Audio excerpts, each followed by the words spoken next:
to make your name, Keba Yoramane, a household name? What have you done?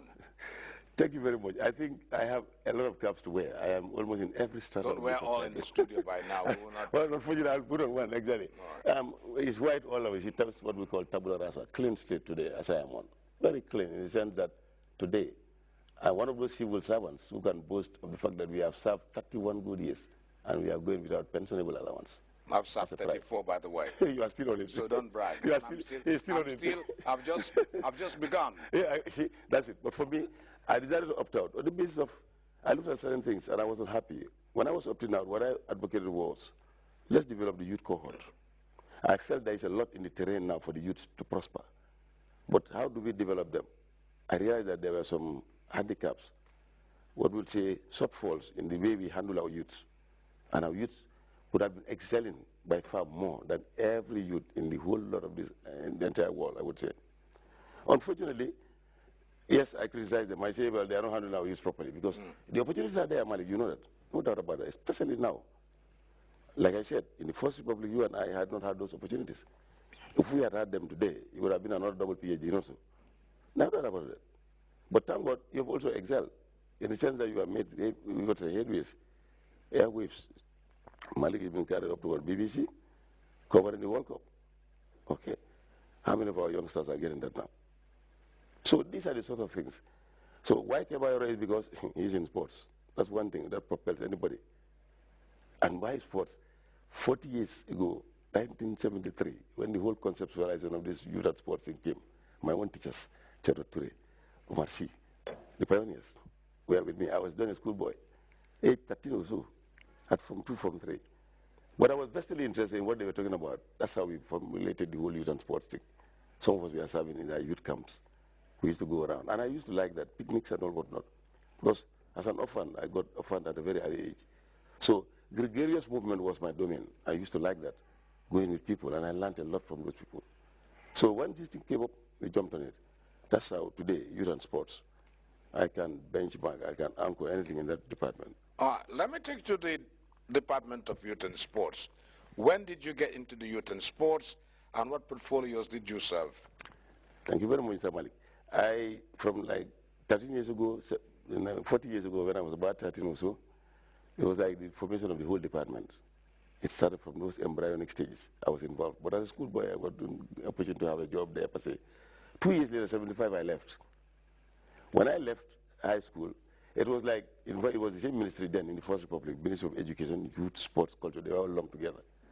And I could recall the then ministers, you know, the ANJIs, you know, Auntie Louise and all. So we began from there. But because I was very interested in sports and youth activities, even on postings in Medina Serimas, I remember in 75, 76, when the whole youth week thing started, I was one of those identified to go to Basse for the youth week. But young as I was, my adopted aunt never wanted. That woman was just keeping me, away from the public eye, for fear that, well, as an orphan, why should I? But I'm grateful to her now that she controlled me. That's one. In fact, she just passed away. There are two. One, Auntie Judy Young, the eldest or youngest daughter of Musamal, just passed away about, some 3-4 weeks back. About a month or so, we just had the 40-day charity. And this other one is Kansuare Mane, my own aunt of the same mother and father with my father. So these two really molded me up. You see, they say when women bring up children, they do so dutifully. We men sometimes are a bit careless. I'm sorry for my brethren in the... Good that you're a man, anyway. You are part of those who are careless. You see, but so happened that I'm careless in the sense that, we try to spunk. It's like, all the time the rod. What spare the rod, spoil the child is what these women have, and sometimes it pays dividends. And that's what I went through. I got those aunts who were very dutiful to me.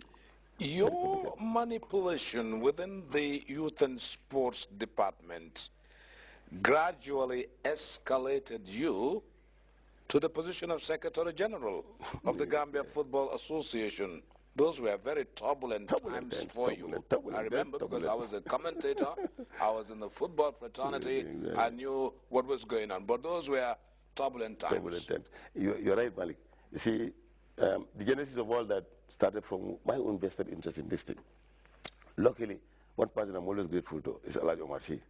Much as I do criticize him now because of this whole normalization process. But that was the guy who identified me, young as I was, school headmaster in 1983-84. in Sabalukuna. I was then tendered for 25, 26 years. The guy said there was a program for social research in the University of Zambia. He stood in his office and with all his time and said, look, there is that teacher out there who is very vocal. Why don't we get him? In those days, things were not very developed. We had what we call telegrams. A telegram was sent. Before the telegram got to me, I was about to celebrate our local independence. But it got to me at the nick of time. I had to travel overnight, like I did last night, traveling all over overnight to come and attend the funeral of my own brother. May his soul rest in peace, Alhaji Babum Fati. You know, I arrived only to be told I was to board the plane the following day to Zambia. Young as I was, that's how I got into it. So I was trained with that background. I had the Professor Wadimbas and Kadimbas in the University of Zambia. So they really spurred me into action. And when I came back with that background, I was really poised for any youth and sports job. But because then I never wanted to leave the provinces, I was so attached to the provincial brethren and my home that I said, no, I will still continue as school headmaster. And I did. But in spite of that, I made sure that I went to youth work and sports. I go to school, headmaster, before I jump into sports, youth activities. In fact, I remember one of my governors, or commissioners then they called them. I had many, from the Ajalos to what, up to Dr. Kalibayo. I'm happy I can remember that man. Because of your interest, I'm going to create an office for you here. So in those days, civil servants work up to 4 hours a Saturday. Teachers stay on Friday. From school they come. So Saturdays, I had a special desk at the commissioner's office for youth and sport. And I was given all sorts of names, youth coordinator, sports coordinator, some of the voluntary youth sports coordinator, and some people were even taunting me. But for the vested interest I had in this, I just continued until God had it, and I was elevated to the position of regional or divisional, then MID in those days, youth and sports coordinator, voluntarily, alongside my job. Let's reflect on the Gambia Football Association, where, like I said, probably from what I hear, you stepped on people's shoes. You were stepping on toes all over the place. I kept on treading on toes all over the place because, you see, I was so exposed. I had the vested interest in it. I had the knowledge. And, you know, the interest itself propelled me to go into, you know, certain nitty-gritties of it that I was just going to tread on toes. But that was the blessing in disguise I had as well. Because it made me very witty. People I challenge would now come to say, yes, he's right. So that alone I was complacent with that. Thank God, it all happened. It was like, what is a quagmire within a short space. We had the Football Association, all within the Greater Banjul area. I keep on criticizing. But at least we had people who were from the province heading those associations. We had the MC Champs from Basse, head. We had the Star Jalos football captain from Basse. But for the rest of us out there in the province, nothing was happening per se. So I returned from Zambia in '84. What I did was I said, look, something must happen. I came with few footballs and the like. Then I started a whole divisional tournament. That's why today I'm grateful to that Babum Fati. He most bankrolled the whole tournament. But then supported by the then Vice President Bakar Bujadabo.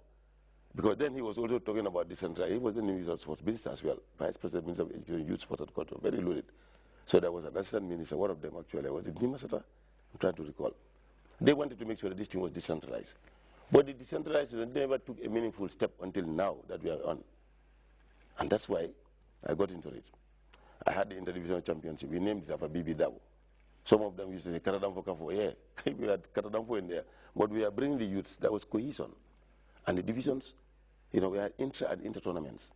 That helped and propelled my image as well. So before we knew it, I was already secretary general of that tourney. And before all that happened, there was this Super Navetan setting here, which just sparked off because in 1988, we went to Guinea-Bissau. You remember that? We performed dismally. It was a terrible failure. The government of the day, because then they were in control, and there was no elected body per se. They were just appointing people. The government said, well, enough is enough. Let's just cross it off now and talk about redoing things. In that process, I think that's our problem started in football. With good intentions. You know, government always has good intentions. There is no government that doesn't have good intentions. But the people who handle these intentions are the people who are always found wanting. That's why I tread on toes. Because, Samali, you know, how many times have I been praising you? In the papers, everywhere. Yes, because you handle things properly. That is not going down well with some people, and I tread on their toes. I remember picking up a quarrel with somebody very close to me. You are praising Mali. I said, yes, he's what it. Why? Why should I praise him? That's my type. Do good, and good I'll talk about it. Do bad, and if I don't tell you privately, I'll tell you publicly. But to crown it on, we had what we call a conglomeration of these ideas. Super Navetan sprang up because then the Cherokee, I remember, was a catalyst in that very chemistry. But I remember